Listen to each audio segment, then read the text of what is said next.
والذین، اور یہ وہ لوگ ہیں لا یشہدون الزور، جو نہیں گواہی دیتے ہیں جھوٹ کی.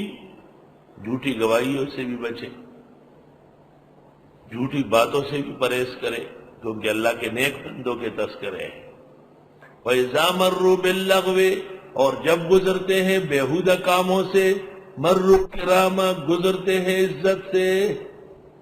وَالَّذِينَ إِذَا ذُكِّرُوا بِآيَاتِ رَبِّهِمْ، اور یہ وہ لوگ ہیں جب ان کو نصیحت کی جاتی ہے رب کی آیات سے، لم يخروا علیہا صما وعمیانا، نہیں گر پڑتی ہے ان پر بہرا پن اور نہ اندھا پن. اللہ تعالیٰ کے دین کے سامنے اندھے بہرے نہیں ہیں کہ بس کچھ سمجھتے ہی نہیں. والذین یقولون، اور یہ وہ لوگ ہیں جو کہتے ہیں ربنا ھب لنا من ازواجنا، اے پروردگار دے ہم کو ہماری بیویوں میں سے، وذریاتنا، بچوں میں سے، قرۃ اعین، آنکھوں کی ٹھنڈک. بیوی ہو تو خوشی اور عزت کا باعث ہو، اولاد ہو تو مطیع اور فرمان بردار ہو. وَجَعَلْنَا لِلْمُتَّقِينَ اماما، اور بنا ہم کو پرہیزگاروں کا پیشوا. بدعتیوں کا امام نہ بناؤ. صلاۃ السلام پڑھنا پڑے گا، انگوٹھے چومنے ہوں گے، کئی قسم کے خرافات کرنے ہوں. اے اللہ دے ہم کو ہماری بیویوں میں سے اور بچوں میں سے آنکھوں کی ٹھنڈک.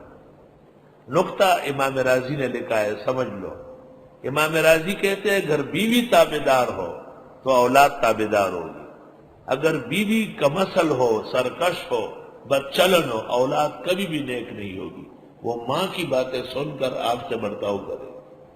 جتنی اولاد باپ کے خلاف ہے یہ بدچلن ماؤں کی وجہ سے ہے، یاد رکھو.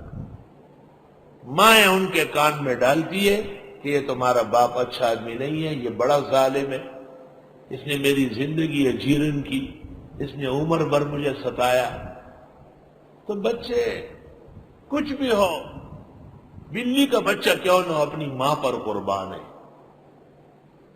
ماں سے فطری محبت زیادہ ہے، باپ سے نفرت ہو جاتی ہے، پھر اس کا فیصلہ بھی نہیں مانتے بچے، پھر اس کی بڑائی سے ہی متاثر نہیں ہوتے، کیونکہ گھر کے اندر ایک دشمن نہیں ہے اور اس دشمن نے دشمنی کا بیج ڈالا ہے اور بچے اسی میں پلے بڑے ہیں.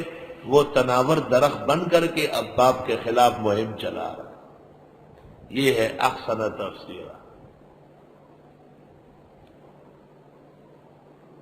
اے پروردگار دے ہم کو بیویاں اور بچے اور ان کو بنائے ہماری آنکھوں کی ٹھنڈک. اصلاً بیوی اور بچوں کا مقصد یہی ہے کہ آدمی کی آنکھیں ٹھنڈی رہے. دنیا کے نظام میں آنکھیں جلتی ہے، دل میں آگ بھری جاتی ہے. جب گھر آ کے آرام دہ بیوی ہو، سکون آور اولاد ہو تو آدمی خوش ہو جائے گا. بخاری شریف صفحہ 701 جلد ثانی. قال الحسن، حسن بصری نے کہا وَمِنْ قُرَّةِ عَيْنِ الرَّجُلِ أَنْ يَرَى حَبِيبَهُ فِي طَاعَةِ اللَّهِ. یہ بھی آنکھوں کی ٹھنڈک والی بات ہے کہ آپ اپنے دوست کو دیکھتے ہیں کہ وہ اللہ کی عبادت میں ہے. ہمارے بعض ساتھی جب آ کے بیٹھ جاتے ہیں تو مجھے خوشی ہوتی ہے اور تفسیر کی نشست بلند ہو جاتی ہے. اور بعض لوگ جب آگے پیچھے ہو جاتے ہیں تو تکلیف پیدا ہوتی ہے. یہ بخاری شریف جلد ثانی صفحہ 701 پر امام حسن بصری نے باقاعدہ تفسیر کی کہ آدمی کی آنکھوں کی ٹھنڈک ہے کہ وہ اپنے دوست اور محبوب کو دیکھے کہ وہ اللہ تعالیٰ کی عبادت میں مگن ہے. اللہ تعالیٰ ہماری بیویاں، آل و اولاد، احباب، شاگرد سب کو اپنی عبادت میں قبول فرمائے اور انہیں ہماری آنکھوں کی ٹھنڈک اور عزت اور جاہ کے پاسدار بنائے. اولئک یجزون الغرفۃ بما صبروا، ان لوگوں کو بدلے میں دیے جائیں گے دریچے بسبب ان کے صبر کرنے کے. دریچہ خوبصورت سا مختصر کپڑا ہوتا ہے. وَيُلْقَوْنَ فِيهَا تَحِيَّةً وَسَلَامًا، اور ان کو پیش کیا جائے گا جنت میں دعا اور سلام. خالدین فیہا، ہمیشہ ان میں رہیں گے. حسنت مستقرا و مقاما، بہترین جائے قرار اور رہنے کی جگہ ہے. قل ما یعبأ بکم ربی، آپ فرما دیجئے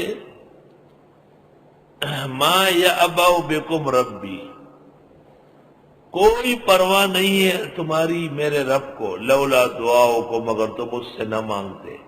اگر تمہارے ایک اللہ کو ماننا اور اس سے مانگنا نہ ہوتا تو خدا کو تمہاری کیا پرواہ ہے. فقد کذبتم، تم تکذیب تو کر ہی چکے تھے.